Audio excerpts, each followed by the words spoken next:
Hello, everyone. Eric Grenier here, and welcome to the 108th episode of the Writ Podcast.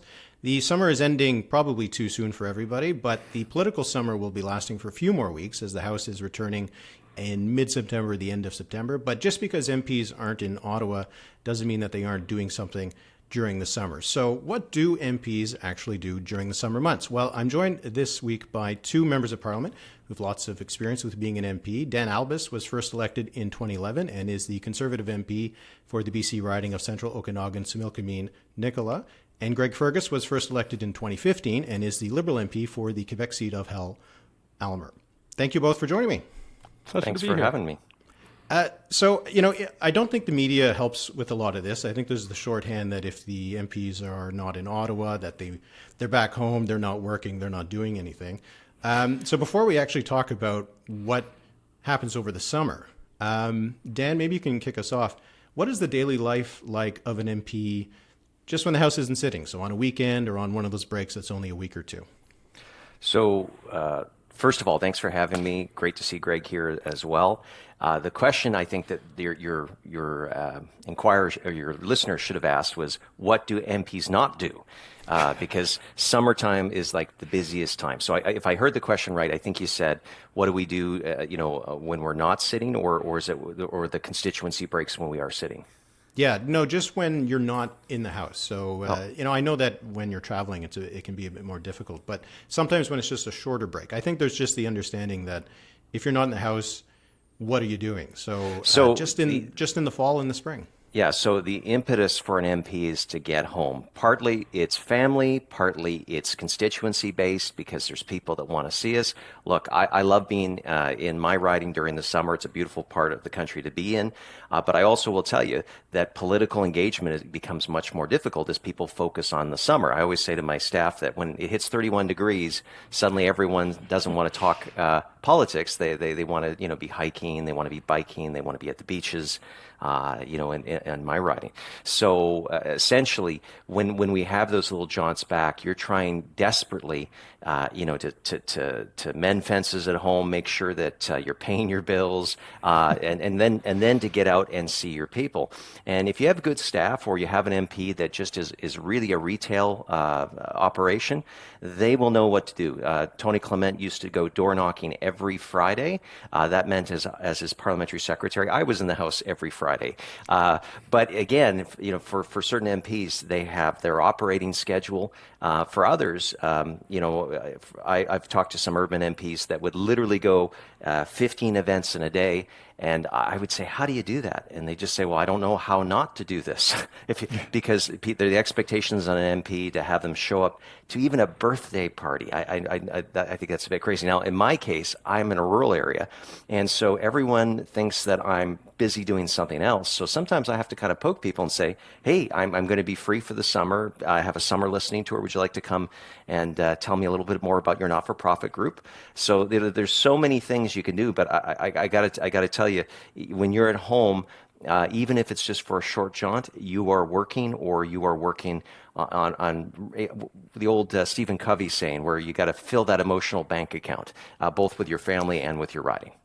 Yeah, Greg, what is life like when it's not taking place at the House? Well, I'm really fascinated. First of all, great seeing you as well, Dan.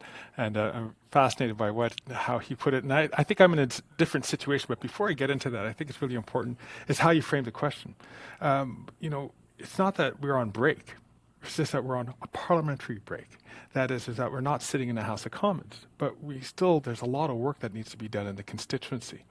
And the reason why I'm going to draw a little bit of a distinction is because I have the real privilege of having a riding right next to Parliament Hill. So every night I go home. Every day I take the bus to get to the hill. So I'm in my riding, and I live in my riding. I'm there. There's an expectation from my constituents that even though the House may be sitting, I'm going to be available to them.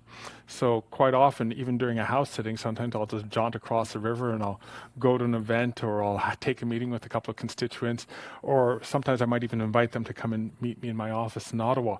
I could afford to do that. But the disadvantage is that I'm on call 7 days a week, as are all the members of Parliament around the National Capital Region, whereas Dan's constituents would be surprised if they saw him walking around the riding on a Tuesday afternoon when the House is sitting, but they certainly expect to see him Saturday, Sunday, and most Fridays if he's not in the House asking questions, and that's tough. So they both have different expectations. But to get to your real question, Eric, you know what? What really happens during when the House is not sitting is that we actually have then one full-time job, and I think that's that's the important aspect of it. When there are a lot of events that happen during the summer, it's a time that people organize community events. There are a lot of sort of an end of year feeling that happens during the summer in Canada, and then people start off that new year after a vacation, or every September 1st when school starts again. That's just like a beginning of a new year for most people. So we're just at work and making sure that we're present to our communities. For me, that means most days is having meetings with constituents in one of my two constituency offices, or door knocking in the late afternoons if I don't have meetings. So like Tony Clement's idea of doing it once a week throughout the year, in the summer times, that's my thing, is to, as much as possible, go out and door knock a neighborhood and then listen to what people are saying. Yeah, if people don't know, Hull Aylmer is literally across the river from Parliament Hill. You can see it from the House of from Parliament if you're standing on the hill up there. But for Dan, you're all out in the BC interior, so this is pretty far, because it's not that I'm guessing I don't know if there's a direct flight to Kelowna. I'm guessing there might not be. So I'm curious about that personal aspect. Dan, maybe you can start the travel aspect, because for you're one of those that has to travel probably among the most of all the MPs in the House. Yeah, well, I appreciate that. So my first flight to Ottawa, I'd never visited Ottawa before becoming a member of Parliament. So my first flight to Ottawa, I go to Kelowna Airport. There's a direct flight. I get on. 5 hours later, I'm in Ottawa for the first time. I think, okay, this isn't so bad. Never saw that flight again.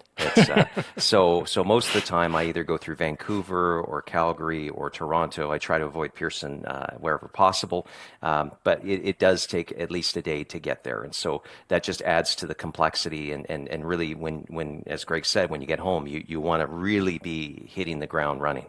The nice thing about being back for a considerable amount of time is I can do things like my summer listening tour, because the travel time takes up so much that you really can only make a few events on Saturday, maybe Sunday morning if there's an event before you have to hit the airport, and that's just to make it around 1:30 in the morning before the House sits Monday. So it can be really difficult, but MPs we're all so different, and I always remind myself, when I think I have it bad, I go, well, the members of Parliament for the territories, they have it way worse.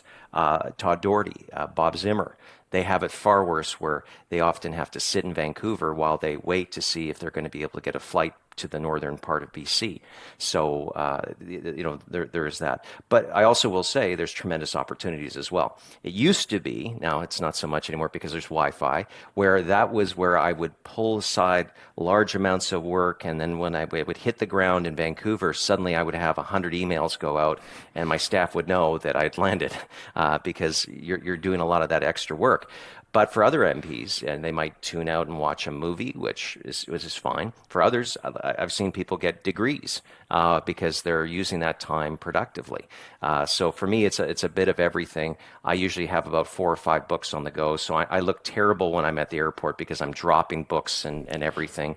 But that's, to me, that flying time can be productive if you think of it as productive time. Greg, from a personal standpoint, as you mentioned, being close to the Parliament means you are able to get your feet right back into the riding very easily. And I know that being an MP is a full-time job, even more than a full-time job. But does that make it difficult to disconnect because you are right there in the heart of Canadian politics? That is true. It is very hard to disconnect. In the mornings when like I said, unlike Dan, I have direct service to Parliament Hill. It's the number 41 bus, or sometimes it's number 800. Anyhow, it gets me right in. But then, when I'm on the bus, and let's say I'm coming back at night, and I'm just really exhausted, drained, and then someone wants to chat because their MP is there and they have something that they want to raise. You just always have to remember that it's not about you. It's about the constituency, and it's about the people, and just I got to just take myself out of that fatigue and then say okay, and be an active and engaging listener. That takes a little bit more mental space. The best thing about it, though, is that I do get to go home every night, and that makes it a little easier. By no means is it easy, but as you know, MPs face tremendous pressure. I've always, before I became elected, I was involved. I was the national director of the party, and I always used to try to tell MPs, especially those who come far away, is if you have the opportunity, it's really great if you can move your family to Ottawa. And it sounds like you're taking yourself out of the local area, but just think of the pressures that people like Dan go through. When they go back home on a weekend, they have to be a spouse, perhaps a father, a son or daughter, to maybe caring for aging parents. And you have to be a constituency person who has to go to events and do that. And then you have to turn your mind on that, in about 2 days, you have to turn around and do that process and head back to Ottawa to do committee work. And it's just really hard because when you get home, sometimes you don't. If I didn't have my wife to speak to when I get home about what on Monday night about what happened Monday, I'm not certain if on Thursday night or Friday morning I would be willing to want to recount what had happened on Monday, Tuesday, Wednesday, and Thursday before I got to see her, and that could lead to a communication breakdown. And you know how important communication is to healthy relationships. So it's really tough. I take off my hat to all the members of Parliament like Dan who do so much of that, who carry that extra burden. And I'm hoping that people listening to us could understand that it's tricky. I mean, we're just regular folks who decide to put their name on a ballot. And yes, we did choose to serve, but no one really explains to you how tough it is. And just on that point, there's a term that I found, Marshall Goldsmith's book, The Earned Life. He talks about how leaders that he works with use something called situational empathy. And so that always on where, Greg is on the bus and suddenly someone starts asking a question. And sometimes it could be a very political question where, they're basically saying, why did you vote on this? And you're in you're in a fatigued state. But you got to be on. You got to be receptive. You got to listen. You got to engage.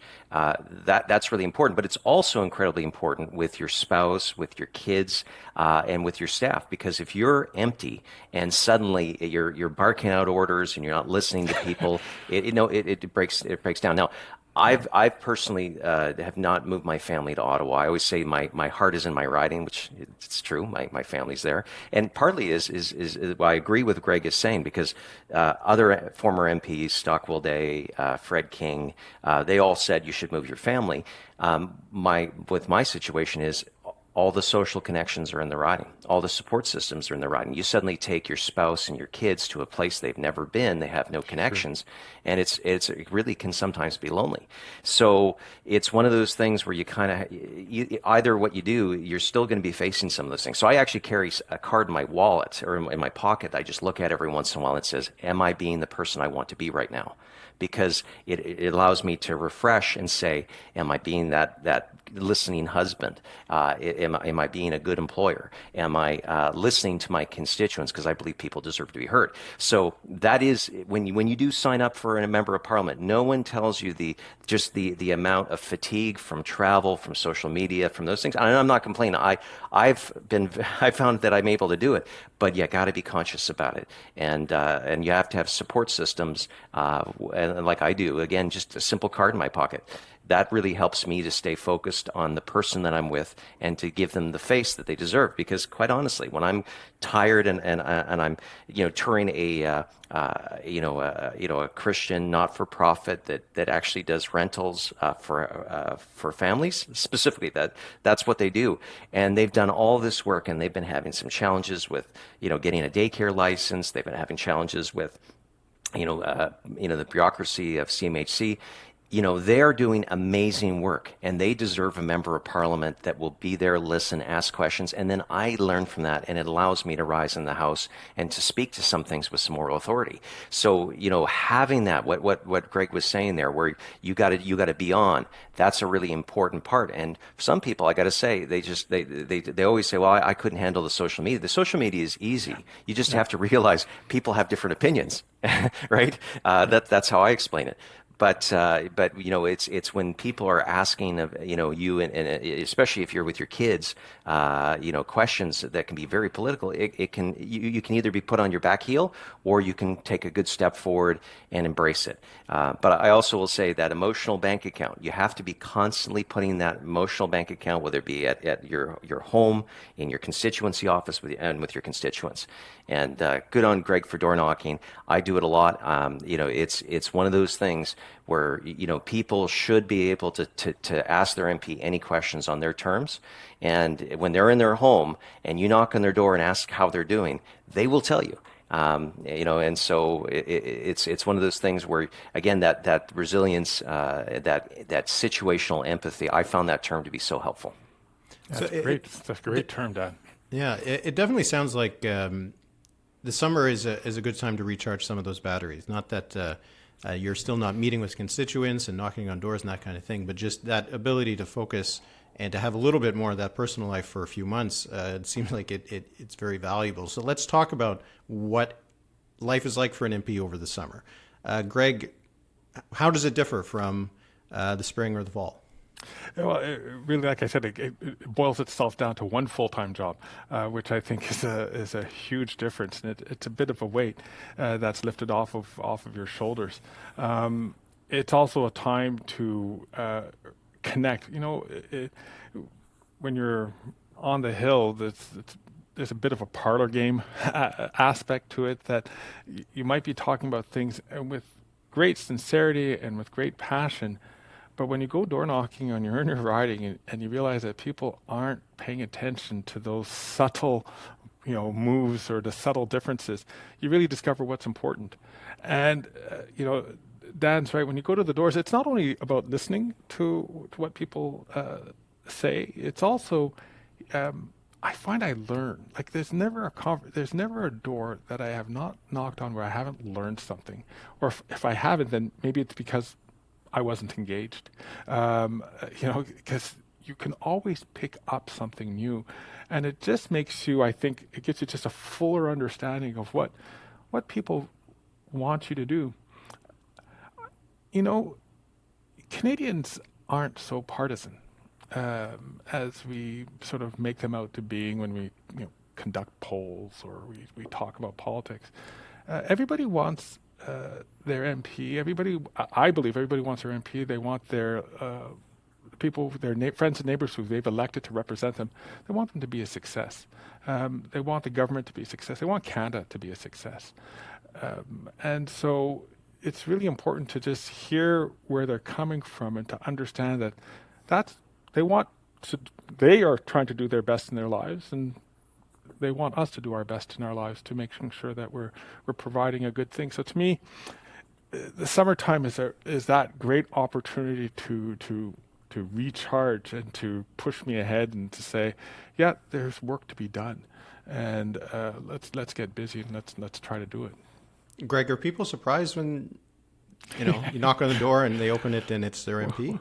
Well, they were for, I think, the first couple of years there, maybe the first 5 years. Now I think they expect it. I before the summer begins, I usually get out a householder just before then, just saying, don't be surprised when I come to your door. And perhaps I've set expectations a little too high, because sometimes if I'm at a neighborhood service, I haven't seen it at my door yet. I said, yeah, I know, I'm getting there. I'm getting there. You're trying to have a good, meaningful conversations, so it's going to take longer at the time. time. I'm pretty slow at the doors, but I think it's well worth spending time with people. Dan, how's the summer different for you?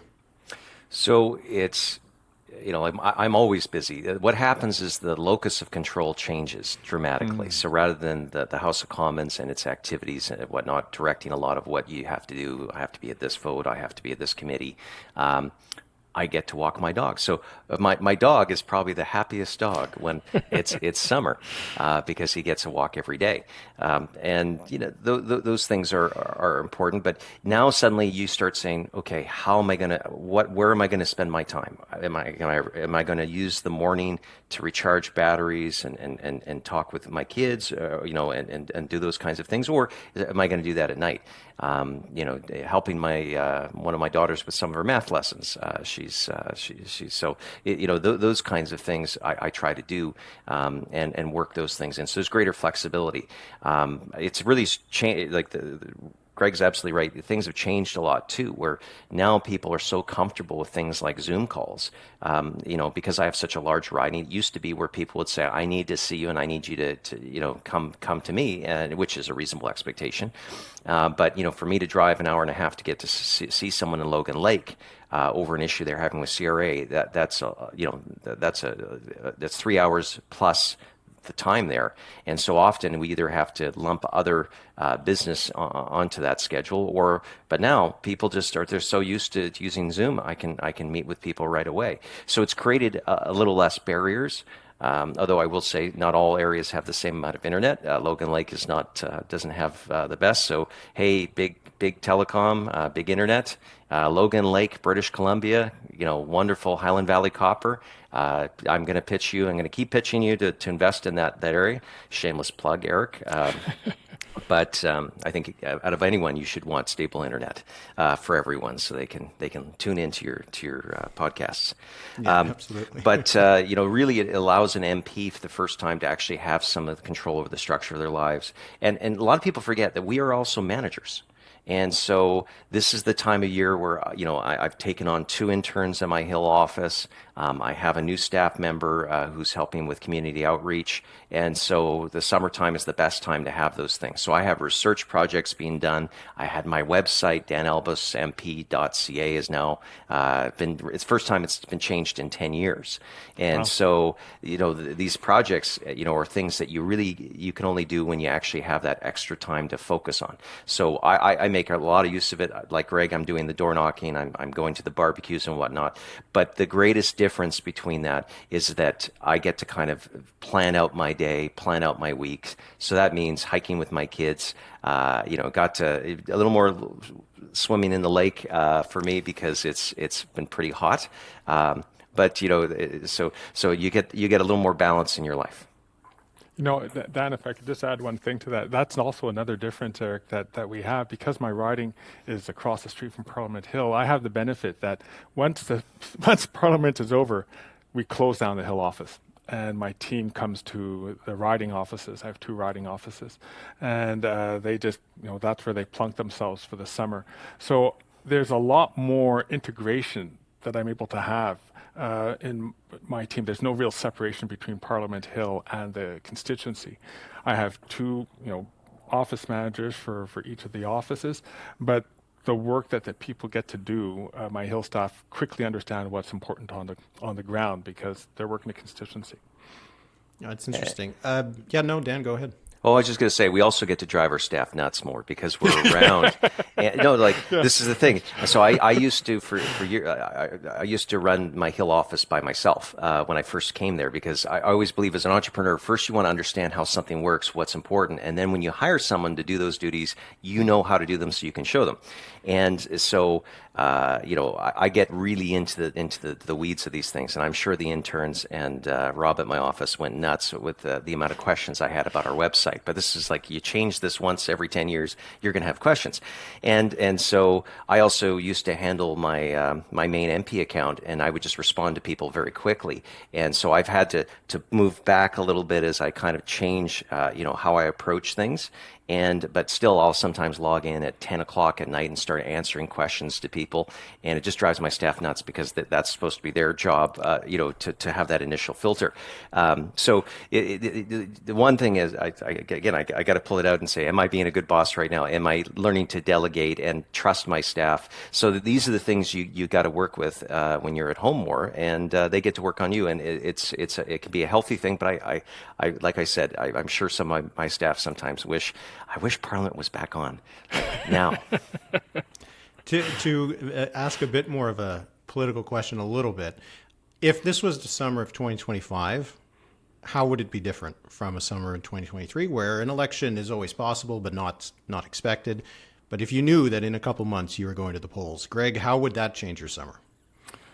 It would probably mean I wouldn't take as long a vacation. I think I'd probably be very focused. My conversations at the doors might be shorter in an attempt to, really try to cover as much territory as possible, which is one of the reasons why I door knock in non-election years, is so that I could have longer conversations.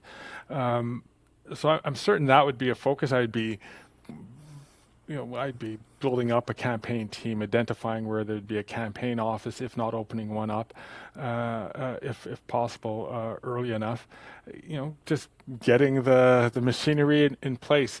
That's what would happen probably in that last couple of months before an election campaign that is coming. One of the some people love fixed election dates. I'm not one of them. I actually prefer the bit of a surprise when it happens, because I think it puts everybody on an equal footing. But when an election is coming at a particular date, you can't help but think about that election. And it changes, I think, the way that we interact with our constituents, perhaps in a way that is not healthy for the system, in the sense that, like I said, shorter conversations, a little bit more eye to being a little bit more political or trying to create a contrast. I think we're better off when we don't know and we're just our authentic selves right until the moment that writ is dropped. Dan, if you knew that there was an election happening in October, what would you be doing right now? Well, my campaign manager, or the soon-to-be campaign manager, would be, again, taking my schedule and saying, this is the schedule that I want. These are the communities that I want you to be in. So again, that locus of control moves a little bit. And Greg's absolutely right. Like yesterday, I spent probably about an hour with just two people on the phone. One was a single dad in West Kelowna. The other was a mother, who has a son who's an adult now. And again, talking about housing issues, talking about mortgage interest and those kinds of things. And you just can't give them that long, form where they get to ask you questions and you guys can have an in-depth conversation. You just can't do that when an election is saying. And to be fair, like when I started my listening tour and I started door knocking in Peachland's this wonderful community. It's about 15 minutes away from Kelowna, about half an hour from Kelowna. And so, I started door knocking and people were like, this is just really nice, Dan. Why are you even here? Because they were focused on other things. But when there's an election happening, they expect that. And now suddenly even the discussions you have with them, it's not just that we're a little bit more pointed or we're trying to create a contrast. You have the people where they're asking a little bit tougher questions. And by the way, I do think that politicians should be able to dance on the head of a pin at the call of their constituents. And so I really enjoy that. But again, the long, involved discussions turn to more shorter interactions. And I think that, for some it may leave some wanting, but I think most people understand it and they just say, you got my vote, Dan, go to the next door, or, they slam the door on you. That doesn't happen a lot in my riding. That doesn't happen too often, though, Dan. Yeah, but 2015 it did. And so it's one of those things where it changes and adapts. And I think people are also attuned, to it, to what they're reading, what they're seeing, what their discussions. The closer we get to election, the more those kinds of questions seem to come up. Okay, we'll finish on this. So the summer's coming to a close. You are going to be coming back to Ottawa, or at least to Parliament Hill in the case of you, Greg, in A few weeks. So what's that transition like when you prepare for the fall sitting? Greg, what's that process like when you start to have to change your mind to the political season that's about to start? Well, I back-ended my vacation this year, so I actually am supposed to start next week, although my wife just told me that she has some things that she has to do at the office. So it's semi-vacation next week and then a real vacation in that final week of August.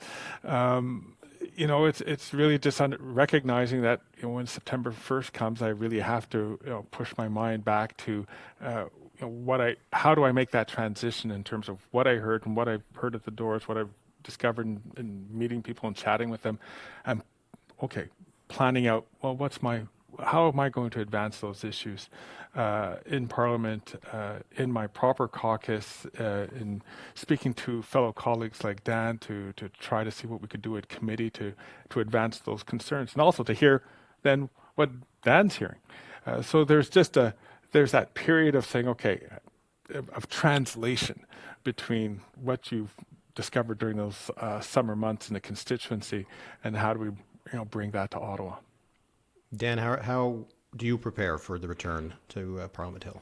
So it's like there's a drum beat in the background, and instead of it being a nice slow pace that you can just kind of move through your day, it starts getting a little louder and starts to hit a little bit more often. So next week, for example, BC Caucus is going to be meeting because we've had that time in our riding, and now suddenly the collective identities of us and our experiences start to kind of coalesce. And then we, meet with our national caucus. Obviously, it's our policy convention in Quebec City in mid-September, just before the House comes back, or actually, first week of September, just before the House comes back. So that transition, like I said, that locus of control suddenly starts to revert back to that Parliament Hill drumbeat. So you just have to be mindful of that. You just have to do the things, whether it be recharging your batteries with a vacation, or I have a daughter that's getting married, so that's an exciting thing. So I also have a town hall, that we're going to be doing in Kelowna just a few days before that. So what happens is that clip just starts to pick up, and again, you just ask yourself, who do I need to be right now? And so you start losing that, and you start to kind of lose the individual. This is my riding persona to back. Okay, this is a team sport. What have you learned? How do we push the ball down the field? And just a really great book recommendation for Malloy's The Paradox of Parliament. So for any Parliament Hill nerds, he talks about a lot about how MPs have to they're used to thinking themselves and of their individual identity and their entrepreneurial spirit to forward on issues, but really their roles often translate into collective things. So we vote for the budget or against the budget, those kinds of things. And so it's you really go from that lone wolf to that team, esprit de corps when we're in Parliament Hill. And that's really, I think, the biggest transition. Well, I really appreciated this conversation. I think it's really useful for people to understand what it's like to be an MP. I think people just see what they see on the cameras, what they see, how people voted, but there's so much more to it, especially at the local level. So I really appreciate you both taking the time to speak to me about it, and I wish you both good end of the summer. Congratulations to your daughter getting married, and I hope, Greg, you have a great vacation and you come back, both of you, energized for a fall sitting. Right on. Thanks, Father. And Dan, looking great seeing you, Greg. Catching that famous beer that you and I still have to have. Well, we're more likely to meet at the treadmill, so...